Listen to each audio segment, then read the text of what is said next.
إن الحمد لله نحمده ونستعينه ونستغفره ونعوذ بالله من شرور أنفسنا ومن سيئات أعمالنا من يهده الله فلا مضل له ومن يضلل فلا هادي له أشهد أن لا إله إلا الله وحده لا شريك له وأشهد أن محمدا عبده ورسوله صلى الله عليه وسلم أما بعد فإن أصدق الحديث كتاب الله وخير الهدي هدي محمد صلى الله عليه وسلم وشر الأمور محدثاتها وكل محدثة بدعة وكل بدعة ضلالة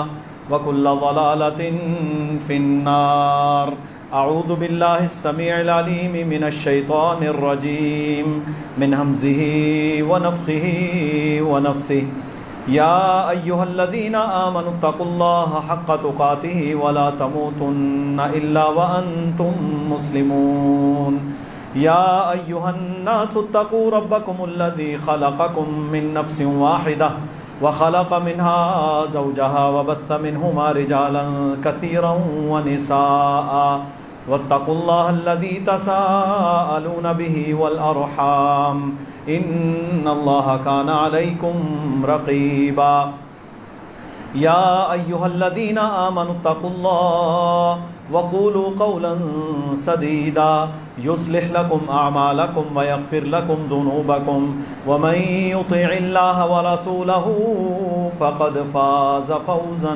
عظيما رب اشرح لي صدري ويسر لي أمري واحلل عقدة من لساني يفقهوا قولي اللهم صل على محمد وعلى آل محمد كما صليت على إبراهيم وعلى آل إبراهيم إنك حميد مجيد اللهم بارك على محمد وعلى آل محمد كما باركت على إبراهيم وعلى آل إبراهيم إنك حميد مجيد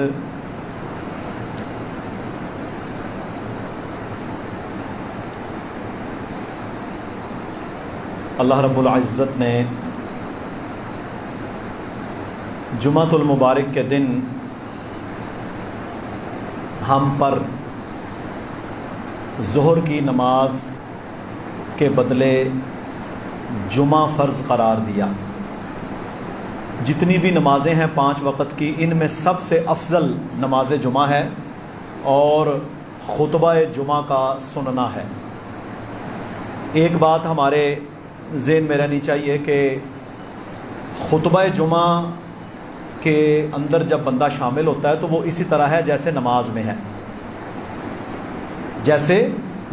ہے، جس طرح نماز کے دوران بولنا حرام اور کبیرہ گناہ ہے، اسی طرح خطبہ جمعہ کے دوران بولنا بھی حرام اور کبیرہ گناہ ہے۔ ٹھیک ہے، بعض بچوں کو میں نے دیکھا وہ خطبہ جاری ہے اور آپس میں گفتگو فرما رہے ہیں۔ بھائی اگر آپ نے گفتگو کرنی ہے تو گھر بیٹھیں، پھر یہاں کیا لینے آئے ہیں؟ اگر یہ فرض ادا کرنا ہے تو پھر اللہ کا حکم سمجھ کر کرنا ہے۔ اسی طرح بچے، ہاں بات یہ ہے کہ ہم نہ اللہ کے احکامات کو اپنی مرضی کے مطابق ڈھالنے کی کوشش کرتے ہیں، خود نہیں ڈھلتے اللہ کے حکموں کے مطابق۔ تو خطبہ جمعہ کے دوران گفتگو کرنا ایسے ہی ہے جیسے آپ نماز کی حالت میں بول رہے ہیں۔ بیٹے آپ ذرا تھوڑا سا جدا ہو کے بیٹھ جائیں گے، مہربانی تھوڑی۔ اب ہونا تو یہ چاہیے کہ جو خطبے کے دوران بولیں ان کو سارے نمازیوں کے سامنے کھڑا کیا جائے اور ان کی عزت افزائی ہو تاکہ سب کو پتہ چلے کہ یہ کتنے دیندار ہیں۔ اچھا جی، آج کا ہمارا موضوع ہے حدیث کی حجت اور منکرین حدیث کے اعتراضات۔ ہمارے ہاں نا ایک فتنہ ہے بہت بڑا، جو بد عمل سوسائٹی ہے نا، بد عمل سوسائٹی کون سی ہے؟ ڈاکٹر، انجینئر، سائنسدان، یہ دنیا کی تعلیم میں زیادہ پڑھے لکھے، P H D, M Phil, ہاں جی، پروفیسرز، یہ اپنے آپ کو سمجھتے ہیں کہ ہم کوئی اور مخلوق ہیں، میں اس ساری مخلوق کے پاس پڑھ کے آیا ہوں، بڑی بڑی ڈگریوں والے نہیں بلکہ دنیا کے اندر جن کے نام تھے میں ان کے پاس پڑھ کے بھی آیا اور ہمارے وہ کولیگ بھی رہے ہیں. آپ یقین کریں یہ میرا تجربہ ہے کہ میں نے انگریز اور امریکن اور بڑے بڑے سائنسدان ہم اپنے میڈیکل کے حساب سے ان کے پاس جاتے تھے. آپ یقین کریں کہ ایک ادنا سا چپڑاسی جسے اللہ کے دین کی سمجھ ہے نا, صحیح سمجھ ہے, وہ اخلاق, کردار, طہارت اور صفائی میں ان پی ایچ ڈی پروفیسروں سے کروڑ گنا زیادہ بہتر ہے. ہمارا ایک پروفیسر تھا تو وہ ہمیں پڑھاتا تھا ایک سبجیکٹ. اب ظاہر ہے 4 سال, یہاں ہمارے ہاں ڈگری ہوتی ہے 5 سال کی, انگلینڈ میں ڈگری ہوتی ہے 4 سال کی, وہ کیونکہ ان کی پہلی تعلیم زیادہ افیکٹو ہے, اے لیولز ہیں, او لیولز ہیں. تو وہ میرے بھائیوں 4 سال ہم نے اس کو دیکھا. آپ یقین کریں کہ جب بھی واش روم میں گیا اس کے پینٹ کوٹ کے اوپر کئی قطرے اس کے پیشاب کے نظر آتے تھے سب لوگوں کو, کوئی پرواہ کوئی نہیں, کوئی ان کے نزدیک اس چیز کی اہمیت ہی نہیں ہے, نہ صفائی, نہ طہارت, نہ بولنے کی تمیز, نہ بیٹی کی تمیز, نہ باپ کی تمیز. اور یہ کیا ہے جی, یہ دنیا کو تہذیبیں سکھانے کے مامے بنے ہوئے ہیں آج کل. کیا کہتے ہیں جی, ہم دنیا میں تہذیبوں کے ٹھیکیدار ہیں. یہ منکرین حدیث کا یہ طبقہ ہے کہ جنہیں اپنا پیشاب اور پخانہ وہ بھی صاف کرنے کا ڈھنگ نہیں ہے اور اعتراض کرتے ہیں سید الاولین والآخرین, امام الانبیاء والمرسلین, جناب محمد کریم صلی اللہ علیہ وسلم کی حدیث پر. اللہ اکبر. اور میرے بھائیوں, آپ صلی اللہ علیہ وسلم نے شریعت میں ایک ایک چیز کھول کے ہمیں بتائی. اب یہ جتنے آج کل منکرین حدیث ہیں نا, ان میں کچھ پورے منکر حدیث ہیں, یعنی وہ حدیث کو سرے سے مانتے ہی نہیں. ان میں نا آج سے کچھ 40-50 سال پہلے ایک بدبخت مرا ہے, اس کا نام تھا غلام احمد پرویز. غلام احمد پرویز, پرویزی اس کے نام پہ بنے. اچھا یہ منکر حدیث ہیں, ہم حدیث کو نہیں مانتے. اچھا ان سے سوال کیا جائے تو حدیث کو نہیں مانتا, کس کو مانتا ہے؟ کہتا قرآن کو مانتا ہوں. اچھا یہ بتا قرآن کس کی زبان سے تم تک پہنچا؟ یہ آپ سب نے نا جواب بھی دینا آج. قرآن کس کی زبان سے آپ تک پہنچا؟ اللہ کے نبی صلی اللہ علیہ وسلم. اسی طرح قرآن اللہ کے نبی صلی اللہ علیہ وسلم نے آ کر بیان کیا. اچھا جب تک آپ حدیث نبوی کو نہیں مانیں گے آپ قرآن کو مان ہی نہیں سکتے. یہ اصول ہے. جب تک آپ اللہ کے نبی کی بات, حدیث کا مطلب کیا ہوتا ہے؟ حدیث کا لغوی مطلب ہے بات. حدیث کا کیا معنی ہے؟ بات. جب تک آپ حدیث نبوی کو نہیں مانیں گے آپ قرآن کو نہیں مان سکتے. کیوں؟ کہ جب پہلی وحی نازل ہوئی, اس پہلی وحی کے نزول کا سارا واقعہ کس نے بیان کیا؟ اللہ کے نبی نے. اسی طرح نا, کس نے بیان کیا؟ رسول اللہ نے. رسول اللہ نے آ کے کس سے بیان کیا؟ ہماری امی خدیجہ رضی اللہ تعالیٰ عنہ سے, ہماری ماں خدیجہ رضی اللہ تعالیٰ عنہ سے. کیا بیان کیا؟ کہا خدیجہ رضی اللہ عنہا, میں آج غار حرا میں تھا, غار حرا میں جبریل علیہ السلام آئے, انہوں نے آ کر مجھے سینے سے لگایا, انہوں نے آ کر مجھے دبایا اور مجھے کہا اقرأ یا محمد صلی اللہ علیہ وسلم, اے محمد پڑھ. میں نے کہا ما انا بقاری, میں تو پڑھنا جانتا ہی نہیں, مجھے تو نہیں, کیا پڑھوں میں. پھر انہوں نے مجھے سینے سے لگایا اور دبایا اور کہا اقرأ یا محمد, اے محمد صلی اللہ علیہ وسلم پڑھیے. میں نے کہا ما انا بقاری, میں تو پڑھنا نہیں جانتا. 3 بار جب انہوں نے میرے ساتھ یہ معاملہ کیا تو چوتھی بار انہوں نے مجھے کہا مجھے اللہ رب العالمین کی طرف سے بھیجا گیا ہے, میں وہی جبریل ہوں جو آدم سے لے کر عیسیٰ علیہ السلام تک آنے والے نبیوں پر اللہ کی وحی لے کر آتا تھا. اب آپ کو اللہ سبحانہ و تعالی نے نبی چنا ہے, آپ پر اللہ کا پیغام آیا ہے, سورہ اقرا کی یہ آیت نازل ہوئی ہے, آپ جا کر لوگوں کو بتائیں. اچھا پھر کیا ہوا؟ پھر انہوں نے کہا اقرأ بسم ربک الذی خلق. یہ پہلے الفاظ ہیں, پڑھیے اپنے رب کے نام سے جس نے آپ کو پیدا کیا. اچھا اللہ کے نبی صلی اللہ علیہ وسلم میرے بھائیوں گھر واپس آئے, آ کر امی جان کو یہ سارا واقعہ سنایا, کہا زملونی, مجھے کمبل اڑا دو، مجھے میری جان کا خدشہ ہے۔ اصل پتہ کیا وجہ تھی؟ قرآن کا وزن ہی بہت زیادہ ہے۔ ہم پتہ کیا ہے، ہم لوگ ہو گئے ہیں بے دین، منافق، اندر کے گندے، بے ایمان، دھوکے باز، فراڈیے۔ جمعہ پڑھنے کے لیے آئے تو مقصود یہ ہے بس گھر والوں نے ڈنڈے مار کے نکال دیا، کوئی بہو سے تنگ آ گیا۔ جمعہ منانے کے لیے آتے ہیں، جمعے کو عبادت سمجھ کے لیے اکثریت نہیں آتی الا ماشاءاللہ۔ اب ان پر قرآن کا اثر ہوا، اتنا اثر اللہ کے نبی صلی اللہ علیہ وآلہ وسلم پر تھا، فرمایا مجھے میری جان کا خطرہ ہے۔ اپنی بیوی کو ہی بندہ کہتا ہے، خدیجہ مجھے میری جان کا خطرہ ہے، میں نہیں بچتا۔ جس طرح ہمارے میں آنکھوں کہ نا آج میں نہیں بچتا، میرے اوپر کمبل اڑا دو۔ انہوں نے کمبل اڑا دیے۔ اب میرے بھائیوں وجہ کیا تھی؟ وجہ یہ تھی، اللہ نے قرآن میں فرمایا نا، فرمایا لو انزلنا ھذا القرآن علی جبل، اگر ہم اس قرآن کو کسی پہاڑ پر نازل کر دیتے، لرأیتہ خاشعا متصدعا من خشیت اللہ، تو وہ اللہ کی خشیت سے ریزہ ریزہ ہو جاتا۔ اتنا زبردست یہ کلام۔ تو بات کرنے کا مقصد ہے، پہلے اللہ کے نبی نے آ کر کیا بتایا؟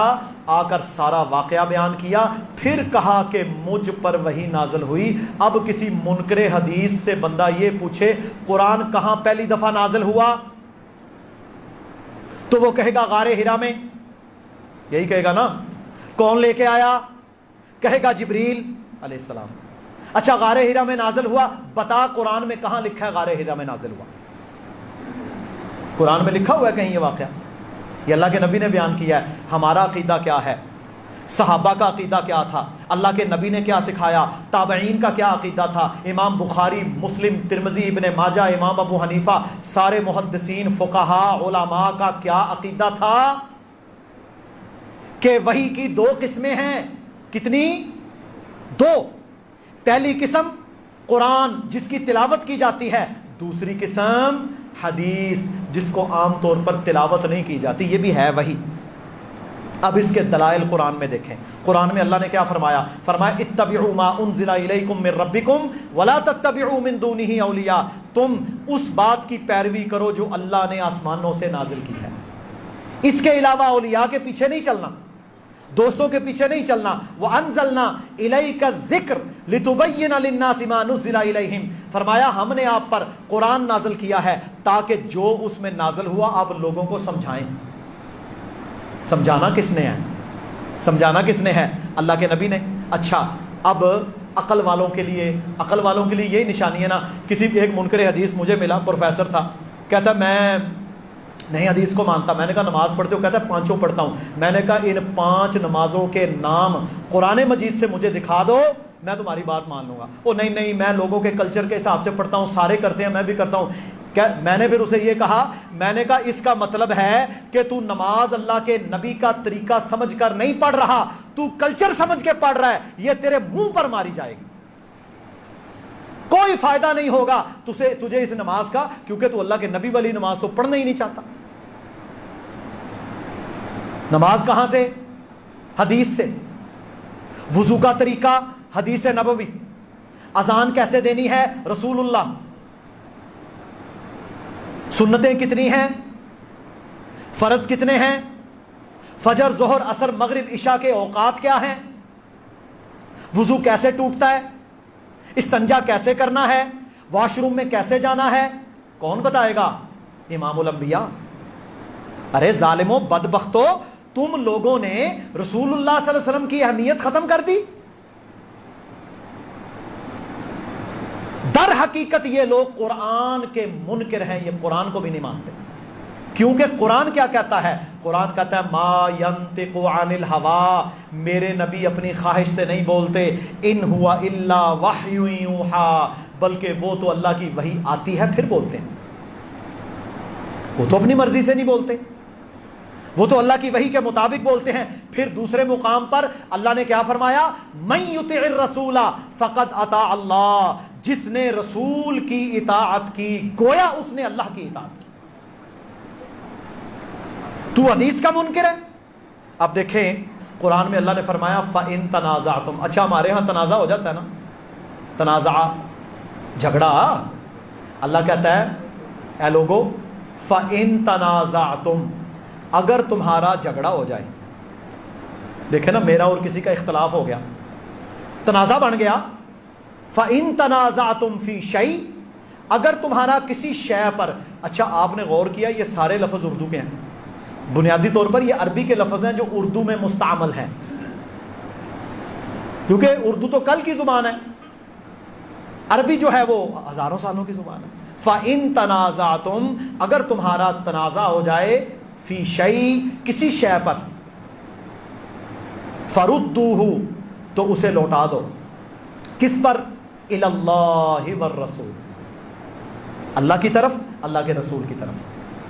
اب جھگڑا کون حل کرے گا؟ قرآن. جھگڑا کون حل کرے گا؟ اللہ کے نبی صلی اللہ علیہ وسلم. جو اللہ کے نبی صلی اللہ علیہ وسلم کی حدیث کا منکر ہے, اس سے بڑا گستاخ رسول اس کائنات میں موجود ہی کوئی نہیں جو اللہ کے نبی کی بات کو ماننے کو تیار نہیں, جو اللہ کے نبی کی حدیث کو ماننے کو تیار نہیں, جو اللہ کے نبی کی نماز کا منکر ہے, آپ کی زکوٰۃ کا منکر ہے, آپ کے طریقوں کا منکر ہے, آپ کے ساری سنتوں کا منکر ہے. اس سے بڑی توہین رسالت کرنے والا کون ہوگا؟ اور در حقیقت وہ قرآن کا منکر ہے, در حقیقت وہ قرآن کا منکر ہے. اب میرے بھائیوں دیکھیں, اللہ تعالیٰ نے قرآن میں فرمایا حافظوا علی الصلوات والصلاۃ الوسطی, تم نمازوں کی حفاظت کیا کرو اور درمیان والی نماز کی زیادہ حفاظت کیا کرو. کون سی نماز؟ درمیان والی. کسی کو پتہ ہے جی درمیان والی نماز کون سی ہے؟ قرآن میں کہیں لکھا ہوا ہے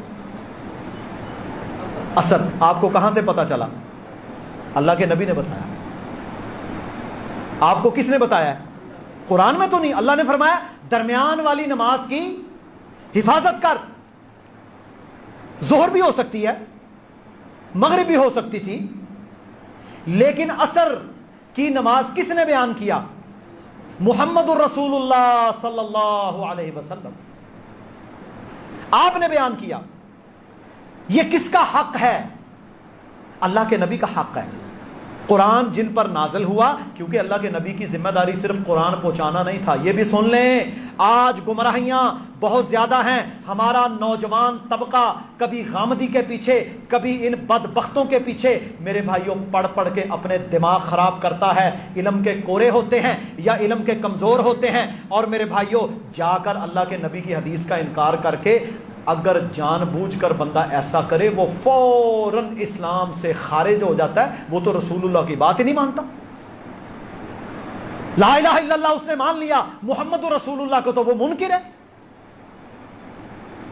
اللہ کے نبی کی کیا حیثیت ہے؟ آپ قرآن کو پہنچانے والے, یہ میری باتیں نوٹ کیجئے گا, آپ قرآن کو پہنچانے والے, قرآن لوگوں تک پہنچا کر قرآن کی تعلیمات, اس پر عمل کا طریقہ, اس کے احکامات کی تشریح کرنے والے ہیں. قرآن کے احکامات کی تشریح کون کرے گا؟ سید المرسلین صلی اللہ علیہ وسلم. اللہ نے کہا 69 مقامات پر اقاموا الصلاۃ, نماز قائم کرو, وایتاء الزکاۃ, زکوٰۃ قائم کرو. اللہ نے نماز کا حکم دیا, نماز کا طریقہ, نماز کے اوقات, نماز کے نظام, نماز کے سجدے, رکوع, سارا کون؟ اللہ کے نبی بتائیں. زکوٰۃ دو, زکوٰۃ کس پر ہے, کتنی ہے, اس کا نصاب کیا ہے؟ اللہ کے نبی صلی اللہ علیہ وسلم بتائیں گے. روزے تم پر رمضان کے قرآن میں اللہ نے فرمایا فرض کر دیے گئے. روزے کا طریقہ, افطاری کا وقت, دعائیں, کس چیز سے ٹوٹتا ہے, کس چیز سے نہیں ٹوٹتا, محمد الرسول اللہ صلی اللہ علیہ وسلم بتائیں گے. قرآن کی تشریح اللہ کے نبی بتائیں گے. اس کی میں بڑی زندہ سی مثال آپ کے سامنے بیان کرتا ہوں. سورہ نون والقلم ہے. ہماری امی عائشہ رضی اللہ تعالی عنہا سے نا لوگوں نے آ کے پوچھا اللہ کے نبی کے اخلاق کیا تھے. بیوی زیادہ جانتی ہے نا, سب سے زیادہ آپ کا اخلاق بیوی جانتی ہے. باہر بڑے بڑے لوگ ہوتے ہیں لیکن گھر میں سے پتہ چلتا ہے کہ وہ تو جناب بڑا ایسے ہے. ہمارے پاس بعض دفعہ شکایات آتی ہیں, کیس آ جاتا ہے, دونوں فیملی آ جاتی ہیں, وہ کہتے ہیں جی میں نے کہا یار یہ تو بڑا اچھا بندہ, انہوں کو جی یہ گھر میں آپ دیکھیں تو آپ کو پتہ چلے یہ کتنا جلاد ہے, یہ کتنا خناس ہے, یہ کتنا برا ہے, یہ کتنا ظالم ہے. تو ام المومنین عائشہ رضی اللہ تعالی عنہا سے کسی نے پوچھا رسول اللہ کا اخلاق کیا تھا؟ انہوں نے نا بڑی خوبصورت بات بیان فرمائی. ہماری امی جان نے کیا فرمایا؟ فرمایا کانا خلقہ القرآن، میرے نبی کا اخلاق تو قرآن تھا، قرآن کا چلتا پھرتا نمونہ، قرآن کے احکامات کی زندہ تصویر اگر کسی نے دیکھنی ہے تو وہ اللہ کے نبی صلی اللہ علیہ وسلم کو دیکھے. اللہ اکبر. اسی طرح میرے بھائیوں اللہ تعالیٰ کہتا ہے تم پر اجازت ہے جب تم سفر میں ہو ان تقصروا من الصلاۃ، تم نماز کو قصر کر لو.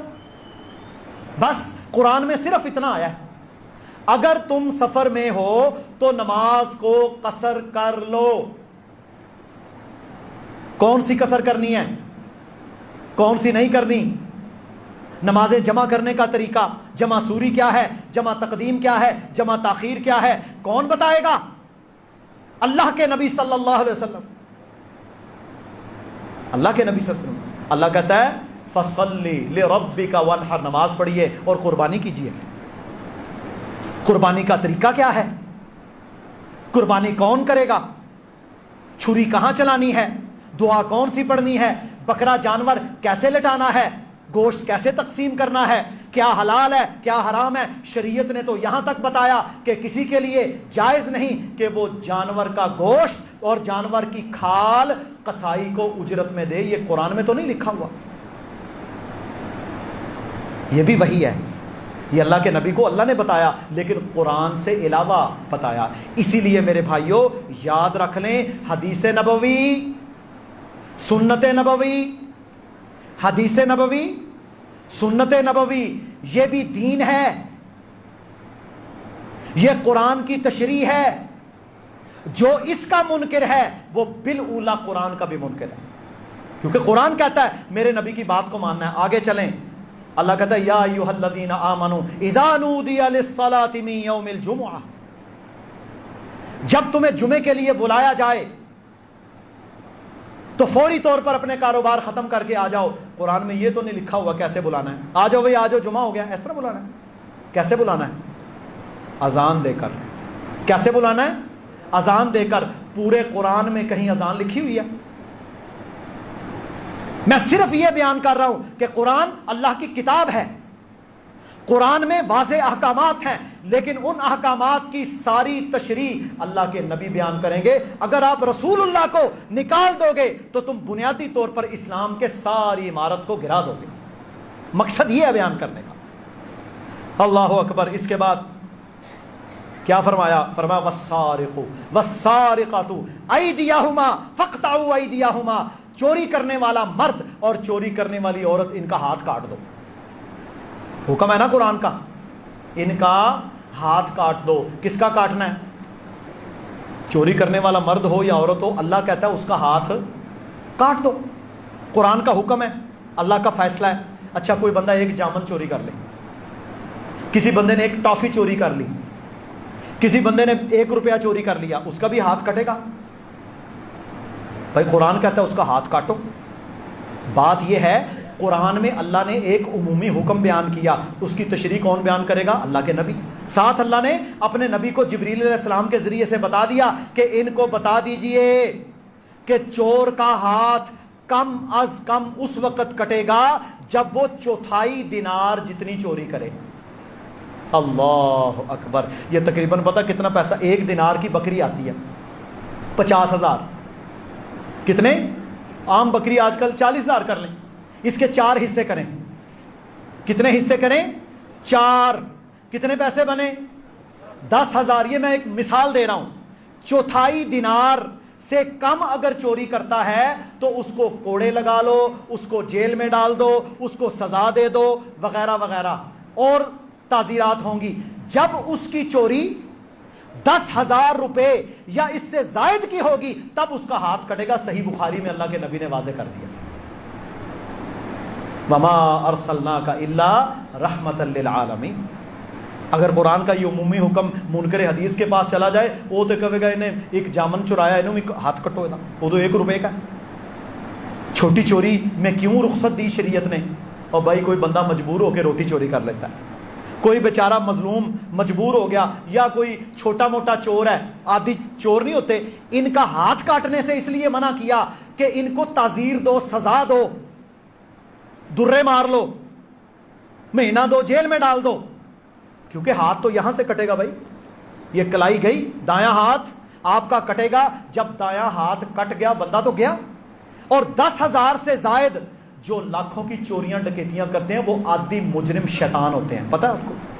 یہ چھوٹے موٹے چور جو ہوتے ہیں نا، کوئی مجبور ہے، کوئی ویسے نشئی ہے، کوئی اس طرح کا ہے، لیکن جو فرمایا 1/4 دینار سے زیادہ ہوگا تو تم نے اس کا ہاتھ کاٹنا ہے، ورنہ نہیں۔ سبحان اللہ۔ اب قرآن کے حکم کی تشریح اللہ کے نبی نے بیان کر دی۔ منکر حدیث کہتا ہے میں نہیں مانتا، شریعت کا سارا نظام اس نے خراب کر دیا۔ اسی طرح دیکھو اللہ نے فرمایا انما حرم علیکم المیتۃ، یہ بڑی سننے والی آیت ہے، انما حرم علیکم المیتۃ، تم پر حرام کیا گیا ہے مردار، والدم، اور خون، یہ 2 چیزوں پر ہی میں رہ رہا ہوں، ولحم الخنزیر، خنزیر تو حرام ہے، اس میں کوئی شک نہیں، وما اہل بہ لغیر اللہ، غیر اللہ کے نام پر بنی پکی ہوئی چیز، ذبح ہوئی چیز، وہ بھی حرام ہے۔ لیکن 2 نقطے، انما حرم علیکم المیتۃ والدم، تم پر حرام ہے مردار اور خون، یہ حرام ہے۔ رسول اللہ صلی اللہ علیہ وسلم نے فرمایا بکرا ہے، بکری ہے، مرغی ہے، کوئی حلال جانور ہے، اگر وہ ذبح کے بغیر تم استعمال کرو گے تو وہ کیا ہوگا؟ مردار۔ اسی طرح مردار ہے نا، حرام ہے، کھا سکتے ہیں گوشت اس کا، بکری ہے، حلال ہے، لیکن اگر وہ ذبح کے بغیر مر گئی وہ حرام ہے، کیوں؟ وہ مردار ہے۔ اسی طرح اللہ نے قرآن میں کیا فرمایا کہ بھائی وہ حرام ہے، انما حرم علیکم المیتۃ، مردار حرام ہے۔ مچھلی کو ذبح کرتے ہیں، مچھلی کبھی کھائی ہے آپ نے؟ سارے کھاتے ہیں نا، فش، جھینگا، کون ذبح کرتا ہے اسے؟ کیوں نہیں کرتے ذبح؟ قرآن میں مچھلی کا ذکر نہیں ہے، قرآن میں تو اللہ نے فرمایا مردار حرام ہے۔ ٹڈی، یہ ٹڈی آتی ہے نا جس کا پچھلے دنوں حملہ ہوا ہے، ٹڈی دل جسے کہتے ہیں، یہ ٹڈی بھی حلال ہے۔ عربوں کے اندر تو اس کی بہترین بریانیاں بنتی ہیں، ہمارے ہاں نہیں کھاتے لوگ۔ ابھی یہ جو علاقہ تھا نا جنوبی پنجاب کا، مجھے وہاں جانا ہوا تو وہاں کئی کسان کہتے ہیں جب یہ ٹڈی آئی تو ہم نے پیٹ بھر کے کھائی ہے، حلال ہے، یہ اسلام نے حلال کرا دیا۔ اب یہاں کیا ہے؟ یہاں قرآن میں اللہ نے عمومی حکم بیان کیا کہ وہ جانور جو ذبح ہونے والے ہیں اگر وہ ذبح نہ ہو، مر جائیں تو وہ حرام ہیں، لیکن رسول اللہ صلی اللہ علیہ وآلہ وسلم نے صحیح بخاری میں، مسلم میں، ہر حدیث کی کتاب میں یہ حدیث موجود ہے، فرمایا سارے مردار حرام ہیں سوائے 2 کے، سارے مردار حرام ہیں سوائے 2 کے۔ اللہ نے تمہارے لیے پانی کا مردار یعنی مچھلی حلال قرار دی ہے، اور اللہ نے ٹڈی کو حلال کیا۔ اب اللہ کے نبی صلی اللہ علیہ وسلم نے مچھلی کو بغیر ذبح کے کھانے کی اجازت دے دی۔ اب منکر حدیث سے بندہ پوچھے، وہ تو مچھلی کو ذبح کرتا پھرے گا، اور مچھلی ذبح کرنا ممکن ہی نہیں، اکثر تو ممکن ہی نہیں، ضرورت ہی نہیں ہے۔ اب شریعت نے یہاں پر میرے بھائیوں اللہ کے نبی کی بات ملا کر پھر قرآن کا حکم واضح ہو گیا۔ کیا ثابت ہوا؟ قرآن تم اس وقت تک نہیں سمجھ سکتے جب تک تم اللہ کے نبی صلی اللہ علیہ وسلم کی سنت کو نہیں سمجھو گے۔ سنت کے بغیر، حدیث کے بغیر، رسول اللہ کی بات کے بغیر، آپ کی وضاحت کے بغیر قرآن کو سمجھنے والا وہ قرآن کا غلط مطلب تو لے سکتا ہے، درست راہ پر نہیں چل سکتا۔ اب آگے سنیں، یہ تو ہو گیا مردار کا حکم کہ 2 مردار اللہ نے حلال قرار دیے، کس کی زبان سے؟ اللہ کے نبی کی زبان سے۔ اب فرمایا والدم، خون حرام ہے، قرآن میں واضح ہے خون حرام ہے، فرمایا تم پر ہر جانور کا بہتا ہوا خون حرام ہے سوائے 2 خونوں کے۔ اچھا جی، اللہ کے نبی صلی اللہ علیہ وسلم جب قربانی ذبح کرتے تو سب سے پہلے کون سا حصہ کھاتے تھے؟ سب سے پہلے کلیجی کھاتے تھے نا، کلیجی کھاتے تھے، سب سے پہلے کلیجی خون ہے۔ فرمایا 2 خون کلیجی اور تلی یہ تم پر حلال کیے گئے. یہ کس نے بتایا؟ یار اونچی بولو, کس نے بتایا؟ محمد الرسول اللہ. اچھا آپ ایک دفعہ میرے کہنے پہ جب بولیں گے نا تو ساتھ صلی اللہ علیہ وسلم بھی پڑھیں گے, اجر بھی ملے گا. کلیجی اور تلی کو کس نے حلال کیا؟ سارے کھاتے ہو نا کلیجی. اللہ کے نبی صلی اللہ علیہ وسلم نے قرآن کی یہ تشریح کر دی کہ سارا خون حرام ہے سوائے کلیجی اور تلی کے. تو منکر حدیث بدبخت وہ تو نہیں کھائے گا, وہ تو نہیں کھائے گا. اس لیے وہ بندہ دنیا میں رہنے کے لیے سوٹیبل ہی نہیں ہے, کیونکہ وہ اللہ کے نبی صلی اللہ علیہ وسلم کی حدیث کی شرعی حیثیت ہی نہیں مانتا. اسی طرح میرے بھائیوں, اللہ کے نبی صلی اللہ علیہ وسلم نے نا ایک دفعہ مدینہ کے اندر یہ ارشاد فرمایا تھا, فرمایا لوگو, اچھا آپ صلی اللہ علیہ وسلم نا کچھ الفاظ استعمال کرتے تھے, فرماتے تھے الا خبردار, فرمایا خبردار, انی اوتیت القرآن, لوگوں خبردار مجھے قرآن دیا گیا. یہ اللہ کے نبی بیان فرما رہے ہیں, سنن ابو داود میں حدیث ہے, انی اوتیت القرآن, مجھے قرآن دیا گیا, ومثلہ معہ, اور اس کے مثل دیا گیا.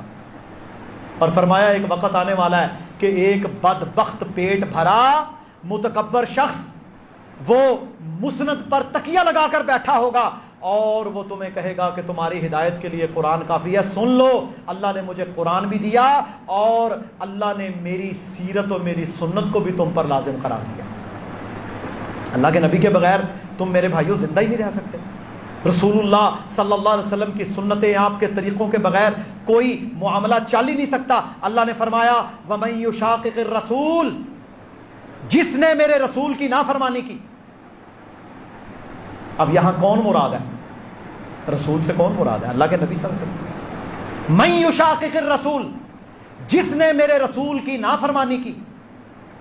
من بعد ما تبین له الہدی, اس کے بعد کہ ہدایت واضح ہو گئی. وَيَتَّبِعْ غَيْرَ سَبِيلِ الْمُؤْمِنِينَ, اور اس نے مومنوں کے راستے کو چھوڑ دیا. نُوَلِّهِ مَا تَوَلَّى, میں اس کو وہاں لگا دوں گا جہاں وہ لگ گیا. وَنُصْلِهِ جَهَنَّمَ, اور وہ جہنم کا ایندھن بنے گا. وَسَاءَتْ مَصِيرًا, یہ بہت برا ٹھکانہ ہے. تو میرے بھائیوں, جب تک محمد الرسول اللہ صلی اللہ علیہ وسلم, جن کی بات اللہ نے دین قرار دی, جن کی سنتوں پر عمل کرنا شریعت ہے, ان کی اتباع اور اطاعت نہیں کرو گے تم بچ نہیں سکتے. بالکل تمہاری عقل ناقص ہے, تمہاری لغت ناقص ہے, تمہارا مولوی ناقص ہے, تمہارا منکر حدیث ناقص اور جاہل ہے. اللہ کے نبی کی بات سچی ہے. تو 1400 سال کے بعد اتنا سیانہ پیدا ہو گیا, تو 1400 سال کے بعد ایسا سیانہ پیدا ہو گیا کہ تو اب اللہ کے نبی کی حدیث کے اوپر بات کرے گا. اگر تو حدیث کی سند پر اعتراض کرتا ہے تو پھر کل کو تو وہی راوی جو قرآن کی سند بیان کر رہے ہیں, کل تو اس پر بھی اعتراض کرے گا. اس لیے ان گمراہیوں سے باہر آ جائیں. اطیعوا اللہ و اطیعوا الرسول, اللہ کی اطاعت اور اللہ کے رسول کی اطاعت والا صحابہ کا طریقہ وہ اختیار کریں.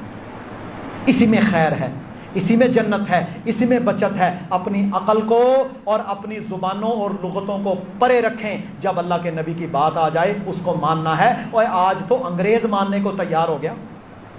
میں نے ایک کتاب پڑھی, today's medical science. Today's medical science book کے اندر صرف رسول اللہ صلی اللہ علیہ وسلم کی احادیث کی سائنٹیفک ریسرچ کی گئی. امریکن انگریز ہے میرے بھائیوں, وہ شخص کہتا ہے کہ یہ باتیں غیر سائنسی ہو ہی نہیں سکتی جو میں نے بیان کیا. میں کبھی انشاءاللہ اس پر تفصیل بیان کروں گا. ہمارا گھر کے اندر بیٹھا ہوا شخص, علم ہے کوئی نہیں, پتہ ہے کوئی نہیں, سنی سنائی باتوں کے اوپر. اور ایک بات یاد رکھ لیں, سوشل میڈیا بہت اچھا ہے اگر اس کا پازیٹیو استعمال کیا جائے, لیکن سوشل میڈیا پر بیٹھ کر تم عالم نہیں بن سکتے. عالم بننے کے لیے تمہیں قرآن و سنت کا مطالعہ کرنا پڑے گا, پڑھنا پڑے گا. میرے بھائیوں, علماء کے سامنے بیٹھنا پڑے گا, وہاں سے علم حاصل کرنا پڑے گا, تحقیق کرنی پڑے گی, تب جا کر تمہیں علم آئے گا. سوشل میڈیا حدیث نبوی لکھی ہوتی ہے نیچے صحیح بخاری کا حوالہ، کبھی سچا نہیں نکلا، 90% جھوٹ پھیلایا جا رہا ہے۔ اور مجھے تو یہ بھی شک ہے کہ غیر مسلم قوتیں بالخصوص ہندوستان وہ اس میں باقاعدہ شریک ہیں، کہ وہ ایسی سائٹس ایسے نظام بنا دیتے ہیں کہ جھوٹ پھیلاؤ، 2 نمبر باتیں، من گھڑت احادیث، تاکہ لوگوں کو گمراہ کیا جائے۔ اب عید پر آ رہی تھی جی کہ جو عید کی رات کو یہ کرے اسے ایسا ہوگا، چاند رات کو اتنا اجر ہے، اتنے ہزار نوافل، یہ پڑھو وہ پڑھو، کہاں سے آ گئی یہ چیزیں؟ تو میرے بھائیوں، احادیث رسول اللہ کی بات ہے۔ اور ایک اور بات ذہن میں رکھ لیں، اللہ نے جہاں اللہ کے نبی صلی اللہ علیہ وسلم کی بات کو ہم حدیث نبوی کہتے ہیں نا، حدیث نبوی، قرآن بھی حدیث ہے، قرآن کو بھی اللہ نے قرآن میں حدیث قرار دیا۔ فرمایا افمن ھذا الحدیث تعجبون، کیا تم اس حدیث پر یعنی اس بات پر، اس قرآن پر تعجب کرتے ہو؟ فبأي حدیث بعدہ یؤمنون، کیا اس بات کے بعد بھی تم ایمان نہیں لاؤ گے؟ قرآن کو بھی اللہ نے حدیث قرار دیا۔ اسی طرح اللہ کے نبی نے بھی کیا فرمایا؟ فرمایا فإن أصدق الحدیث، خطبہ سنتے ہو نا، فإن اصدق الحدیث کتاب اللہ، سب سے سچی بات اللہ کی کتاب ہے۔ قرآن کو بھی اللہ نے حدیث قرار دیا۔ اور جو قرآن اور حدیث کو مانتا ہے اس کو کیا کہتے ہیں؟ اہل الحدیث۔ کیا کہتے ہیں؟ اہل الحدیث کوئی فرقہ نہیں ہے، جو میں نے سمجھا ہے نا وہ پتہ کیا ہے؟ اہل الحدیث وہ ہے جو قرآن اور حدیث پر عمل کرے۔ جو قرآن حدیث پر عمل نہیں کرتا،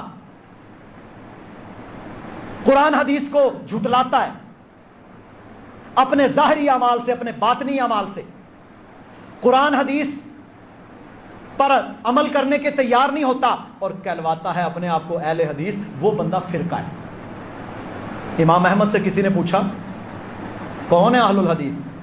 فرمایا وہ جو اللہ کی بات اور اللہ کے نبی صلی اللہ علیہ وسلم کی بات کو مان کر عمل کرتے ہیں، وہ ہیں اہل الحدیث۔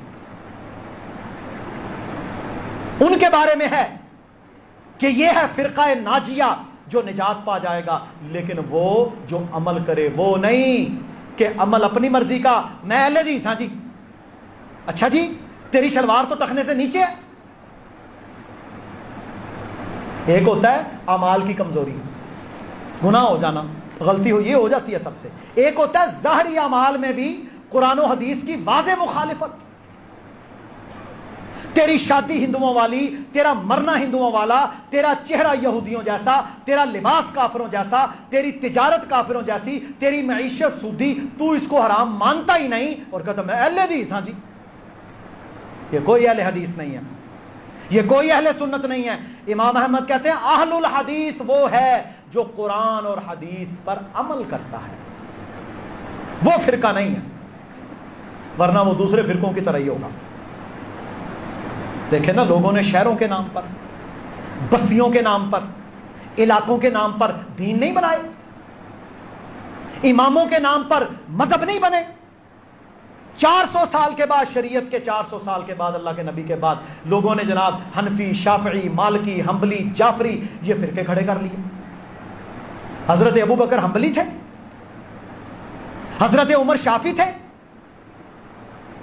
حضرت علی جعفری تھے۔ جن اماموں کے نام پر یہ فرقے بنے وہ تو ابھی پیدا بھی نہیں ہوئے تھے۔ وہ کون تھے؟ وہ صرف اللہ کی بات مانتے تھے اور اللہ کے نبی کی سنتوں پر چلتے تھے، تیسرا انہیں پتہ ہی نہیں تھا، صرف قرآن و سنت پر فرقے بنا لیے لوگوں نے۔ یہ انکار حدیث کا فتنہ بھی میرے بھائیوں تابعین کے دور سے شروع ہوا، جب امام حسن بصری رحمہ اللہ کے سامنے لوگوں نے اعتزال کیا اور وہ معتزلہ بنے اور ان لوگوں نے احادیث کا انکار کر کے رسول اللہ صلی اللہ علیہ وسلم سے غداری کی۔ یہ بہت بڑا غیرت والا معاملہ ہے، بہت بڑا۔ تو میرے بھائیوں، اگر آپ فرقہ واریت سے بچنا چاہتے ہیں، اگر آپ فتنوں سے بچنا چاہتے ہیں، اگر آپ شخصیت کے نام پر مذہب، اب دیکھو نا ہمارے ہاں کہ ہاں جی تسی کون ہو جی، میرے پاس طلاق کا مسئلہ پوچھنے آتے ہیں نا، طلاق ہو جائے تو پھر کہتے ہیں جی آؤ جی، ہاں بھی کون ہے؟ میں جی بریلوی ہاں، میں کہا یہ کیا ہوتا ہے؟ کہتا جی پتہ مجھے بھی کوئی نہیں۔ یار بریلی ایک علاقہ ہے، شہر ہے جس طرح ہمارا منڈی شہر ہے، وہ بھی پنجاب ہے انڈیا کا، بریلی، وہاں پر مولانا احمد رضا خان صاحب پیدا ہوئے، ان کے نام پر پورا فرقہ کھڑا کر دیا لوگوں نے، یہ 150 سال پہلے۔ دیوبند آج بھی ایک شہر ہے، وہاں پر ایک بہت بڑا مدرسہ ہے، وہ کہتا ہے میں دیوبندی ہوں، پھر کہتا ہے نہیں میں کیونکہ بریلوی ہوں لیکن میری 5 شاخیں ہیں۔ ہاں جی تم کون سے ہو؟ کہتا ہے میں سہر وردی، میں چشتی، میں قادری، میں نقشبندی، پھر آگے کیا کیا سلسلے ہیں میرے بھائیوں۔ میں نے امام ابو حاتم رازی رحمہ اللہ کی کتاب پڑھی، اس میں وہ لکھتے ہیں کہ شیعہ کے 80 گروہ ہیں، معطلہ، باطنی، رافضہ، زیدیہ، اثنا عشریہ، 20 گروہ ہیں شیعہ کے، اور کچھ ان میں سے ایسے ہیں جو سیدنا علی رضی اللہ تعالیٰ عنہ کو اللہ مانتے ہیں، نعوذ باللہ۔ باطنیوں کے کچھ ایسے گروہ ہیں، منصور حلاج جو کہتا تھا انا الحق، میں رب ہوں، اس وقت کے گورنر نے اس کی گردن اتار دی۔ میں آپ کو صرف یہ تھوڑی تھوڑی باتیں اس لیے بیان کر رہا ہوں آپ کو پتا چلے کہ کتنا گند دنیا کے اندر پھیلایا گیا۔ آپ لوگ خوش قسمت خوش نصیب ہیں کہ جن کو قرآن اور اللہ کے نبی صلی اللہ علیہ وسلم کی سچی بات سننے کی اور اس پر عمل کرنے کا اللہ نے موقع دے دیا ہے۔ آج اس موقع سے جس نے فائدہ نہ اٹھایا کل قیامت کے دن رگڑا جائے گا۔ دعا کریں اللہ تعالی ہمیں قرآن پر اور پیارے پیغمبر علیہ الصلوۃ والسلام کی سنت اور سیرت پر عمل کرنے کی توفیق عطا فرمائے۔ اللہ ہمیں ہر فرقے سے محفوظ فرمائے۔ یہ ہماری مسجد ہے جی، الحمدللہ اس کی زمین میں نے اپنے ہاتھوں سے ہم نے خریدی، اس کو بنایا ایک پہلی اینٹ سے لے کر آج تک، جائیں جا کر اس کے چاروں طرف گھومیں آپ کو کسی فرقے کا نام لکھا ہوا نظر نہیں آئے گا۔ کیوں نہیں لکھا؟ کیونکہ ہم ان ناموں سے مبرہ ہیں۔ ہم کہتے ہیں دین کتاب اللہ اور سنت رسول اللہ کا نام ہے، انشاءاللہ اس پر چلنا ہے۔ ہمیں کیا مطلب ہے کسی فرقے، جائیں جا کے پڑھ لیں، کہیں نہیں لکھا ہوگا، اور مجھے ضلع منڈی کی ایک مسجد دکھا دیں جس میں کوئی ایسا معاملہ ہو کہ اس میں فرقے کا نام نہ لکھا ہو۔ اب تو یہ ہے کہ یہ مسجد جناب 6 نام لکھے ہوتے ہیں۔ فتنے ہیں فتنے، جب آپ فرقے کی بنیاد پر پھیلتے ہیں پھر آپ شر دنیا میں پھیلاتے ہیں، جب آپ کتاب و سنت کے منہج کو لے کر آگے بڑھتے ہیں پھر آپ انشاءاللہ خیر ہی خیر پھیلاتے ہیں۔ لوگ قرآن و سنت کو سننا چاہتے ہیں، لوگ فرقہ پرستی کو نہیں سننا چاہتے۔ تو منکر حدیث دنیا کا گمراہ شخص ہے جو اللہ کے نبی کا غدار، اللہ کے نبی کا غدار، رسول اللہ کا دشمن، اور سب سے بڑا گستاخ ہے جو اللہ کے نبی کی بات ماننے کو تیار نہیں اور کہتا ہے میں قرآن کو مانتا ہوں۔ قرآن بھی تو اسی زبان سے آیا، قرآن بھی تو اسی پیاری زبان سے اللہ نے نکالا۔ تو قرآن تو اس زبان سے نکلا ہوا مانتا ہے، پڑھتا ہے جو اللہ کا کلام ہے، لیکن تو اس پیارے نبی کی پیاری زبان کی باتوں کو ماننے کو تیار نہیں۔ تیرے جیسا ظالم کون ہوگا؟ اللہ رب العزت مجھے اور آپ سب کو عمل کی توفیق عطا فرمائے اور ہمیں پیارے پیغمبر صلی اللہ علیہ وسلم سے سچی محبت کرنے کی توفیق عطا فرمائے۔ وآخر دعوانا ان الحمدللہ رب العالمین۔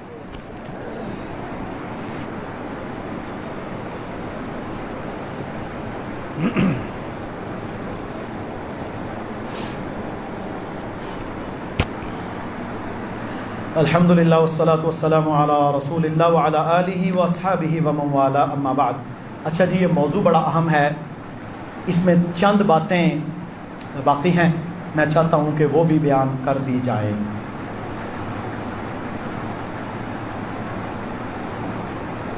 قرآن میں کتنے سجدے ہیں؟ سجدہ تلاوت کتنے ہیں؟ 14 مقامات پر ہیں۔ 14 مقامات پر سجدہ تلاوت جو ہے یہ کرنا سنت ہے، فرض نہیں ہے، سنت ہے، نبی صلی اللہ علیہ وسلم نے کیا بھی ہے اور آپ نے نہیں بھی کیا۔ اب ان قرآن میں جو 14 مقامات پر سجدے ہیں، قرآن میں تو کسی آیت میں نہیں لکھا ہوا کہ یہاں سجدہ کرو۔ یہ کس کا عمل ہے؟ محمد الرسول اللہ صلی اللہ علیہ وسلم. قرآن کی سورتوں کے نام ہیں، پتہ ہے آپ کو؟ سورہ فاتحہ، سورہ شفا، سورہ بقرہ. سورہ شفا سورہ فاتحہ کو کہتے ہیں. سورہ آل عمران، سورہ توبہ. اس کا دوسرا نام کیا ہے جی؟ سورہ توبہ کا دوسرا نام پتہ ہے کسی کو؟ سورہ براءہ.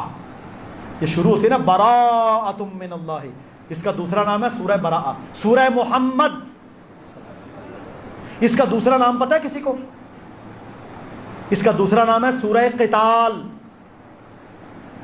سورہ بروج، سورہ الف لام میم سجدہ، سورہ حامیم سجدہ، سورہ نساء، سورہ یوسف، سورہ ابراہیم، سورہ ہود. کتنی صورتیں ہیں؟ 114. اسی طرح 114 صورتیں ہیں نا. مجھے یہ بتائیں ان صورتوں کے نام کس نے رکھے؟ اللہ نے نہیں بتایا قرآن میں کسی آیت میں نازل صورت نازل کر کے کہ فلاں صورت کا یہ نام رکھو یہ رکھو. نا، جبریل علیہ السلام اللہ کے نبی پر وحی لے کر آتے، آپ فرماتے یہ. اور ایک اور مزے کی بات بتاؤں، آپ صلی اللہ علیہ وسلم پر ایک ہی وقت میں 10 15 صورتیں بیک وقت نازل ہو رہی ہوتی تھی. سورہ بقرہ کو چھوٹی جی ہے بھائی، 3.25 پارے، وہ ایک دن میں تو نازل نہیں ہوئی. سورہ بقرہ بھی نازل ہو رہی ہے، آل عمران بھی آ رہی ہے، دوسری صورتیں 15 صورتیں بیک وقت نازل ہو رہی ہوتی تھیں. جبریل علیہ السلام تشریف لاتے، آ کر آیت نازل فرماتے اور حکم فرماتے اللہ نے کہا ہے یہ آیت فلاں صورت میں لگا دیں، یہ فلاں صورت کی آیت ہے، یہ فلاں صورت کی آیت ہے، یہ فلاں صورت کی آیت ہے. میرے بھائیوں، صورتوں کے نام اللہ کے نبی نے رکھے. کہاں کہاں کون سی آیت لگانی ہے رسول اللہ نے بتایا. صورتوں کا طریقہ اللہ کے نبی نے بتایا. سارے قرآن سے پہلے بسم اللہ الرحمن الرحیم اللہ نے نازل کیا. مجھے بتاؤ تمہیں کس نے بتایا قرآن میں بسم اللہ الرحمن الرحیم فلاں صورت کے سامنے نہیں لگانا؟ بتا. بڑے بنے بیٹھے ہیں یہ مامے خاں چینلوں پر بیٹھ کر امت کو گمراہ کرنے والے. اللہ کی قسم اس سے بڑا بدبخت دنیا میں کوئی نہیں جو اللہ کے نبی سے بے وفائی کرتا ہے صلی اللہ علیہ وسلم. بھائی ہم نے تو آپ کے ہاتھوں سے جام کوثر کا پینا ہے. ہم بدعتیوں میں نہیں اٹھنا چاہتے، ہم شرک کرنے والوں میں نہیں اٹھنا چاہتے، ہم اللہ کے نبی صلی اللہ علیہ وسلم سے عمل کی محبت کرنے والوں میں اٹھنا چاہتے ہیں انشاءاللہ. اور انہی جذبات کا مول اللہ نے دینا. سارے قرآن سے پہلے بسم اللہ الرحمن الرحیم ہے. قرآن میں کہاں لکھا ہوا ہے کہ اللہ نے فرمایا ہو اے محمد صلی اللہ علیہ وسلم فلاں سورت سے پہلے لگا دیں، فلاں سے پہلے لگا دیں؟ کس نے بتایا؟ جبریل علیہ السلام نے. کہاں سے تمہیں پتا چلا؟ حدیث سے. قرآن کی ہر سورت سے پہلے بسم اللہ ہے نا جی میاں صاحب؟ کس سورت سے پہلے بسم اللہ کوئی نہیں؟ تو بولو سورہ توبہ سے پہلے. کس نے بتایا کہ سورہ توبہ سے پہلے بسم اللہ الرحمن الرحیم نہیں پڑھنا؟ بتائیے کس نے بتایا؟ اگر آپ اللہ کے نبی کو نہیں مانتے، اگر آپ اللہ کے نبی کی بات اور حدیث کو نہیں مانتے تو پھر قرآن کو بھی آپ کیسے مان سکتے ہیں؟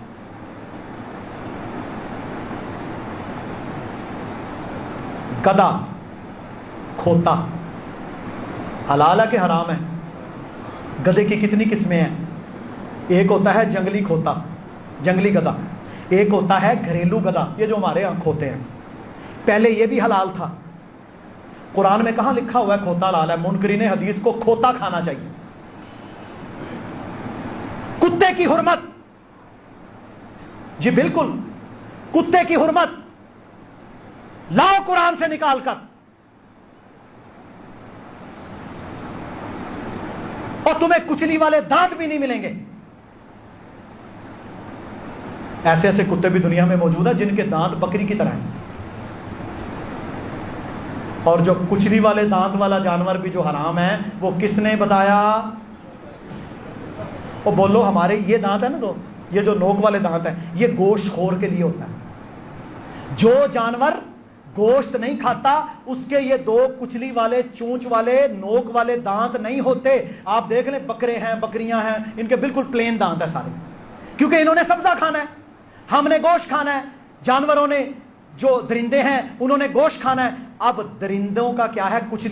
کچلی والے دانت جس کے ہوں وہ حرام ہے. کس نے بتایا؟ بتاؤ یار. اللہ کے نبی نے بتایا نا. قرآن میں کہیں لکھا ہوا ہے کھاؤ کتا بھی؟ پھر تو حدیث کا منکر ہے, تو کھا کتے کا گوشت تاکہ تیرے اندر وہ صفت پیدا ہو اور تو اللہ کے نبی سے بے وفائی کرے. اللہ کے نبی سے جو بے وفائی کرتا ہے اس کو کتے سے بھی بدتر اللہ نے قرار دیا.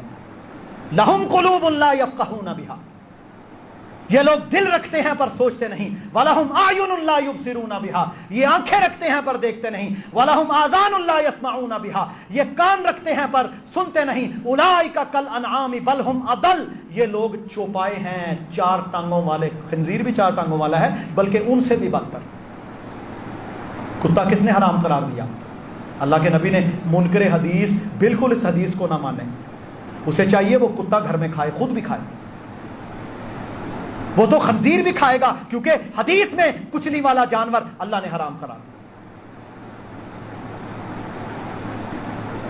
بات کرنے کا مطلب ہے کہ قرآن مجید میں جو احکامات آئے ہیں وہ کس پر نازل ہوئے؟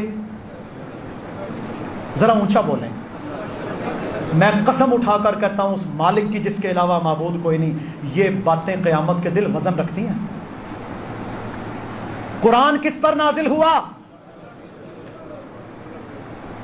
قرآن میں زیادہ سمجھتا ہوں یا رسول اللہ؟ قرآن کی تشریح کس کی مانی جائے گی, اللہ کے نبی کی یا مولوی کی؟ اللہ کے نبی کی. بھائی ہم تو کہتے ہیں صلو کما رأیتمونی اصلی, نماز تیری وہ قبول ہے جو محمدی ہے, روزہ تیرا وہ قبول ہے جو اللہ کے نبی کے طریقے کے مطابق ہے. یاد رکھ لو, سنت پر چلنا کشتی نوح کی طرح ہے, جو اس پر چلے گا کامیاب ہو جائے گا, جو اس کو چھوڑ دے گا ناکام ہے, نامراد ہے, خاسر ہے, مردود ہے, اس کا دنیا میں کوئی ٹھکانہ نہیں, آخرت میں بھی ذلتیں ہوں گی. اور انشاءاللہ ایسے لوگوں کے لیے کوئی شفاعت قیامت کے دن اللہ کے نبی کو نصیب ان کو نہیں ہوگی جو اللہ کے نبی کی حدیث کا انکار کرتا ہے. قرآن سمجھنا ہے تو اللہ کے نبی سے سمجھو صلی اللہ علیہ وسلم. فرمایا ہے لوگوں, آخری بات کر کے بات ختم کرتا ہوں, لقد من اللہ علی المؤمنین, اے مومنو خوش ہو جاؤ.